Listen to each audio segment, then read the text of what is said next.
บริษัทเสียงนานวิจัยแห่ธาตุจำกัดผู้เดียวมอบเงินสุกยูแขวงวิจันทร์จำนวน400 กว่าล้านกีบ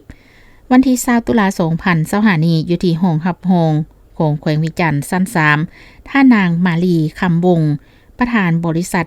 เสียงนานวิจัยแห่ธาตุจำกัดผู้เดียวพร้อมด้วยทีมงานได้เข้ามอบเงินสุกยูให้แขวงวิจันทร์จำนวน$20,000หรือ439ล้านกว่ากีบให้เกียรติต่างหน้าแขวงวิจันทร์โดยเมนฐานปริญญาเอกศรีเวียงไสอรบุญคณะประจำภาคแขวงหัวหน้าห้องว่าการแขวงวิจันทร์ซ่องหน้าทั้งสองฝ่ายที่เข้าร่วมเป็นสักขีพยานท่านนางมาลีคำวงประธานบริษัทเสียงนานวิจัยแห่ธาตุจำกัดผู้เดียวได้กล่าวว่าบริษัทเสียงนานวิจัยแห่ธาตุจำกัดผู้เดียวมีสำนักงานตั้งอยู่บ้านหนองสโนเมืองสีโคตะบองนครหลวงเวียงจันทน์ได้รับอนุญาตจากรัฐบาลก็คือองค์การปกครองแขวงวิจันทน์ให้ดำเนินธุรกิจขุดค้นและปรุงแต่งแห่คำเข้าอยู่บ้านนาโมเมืองมื่นแขวงวิจันทน์ในเนื้อที่4เฮกตาร์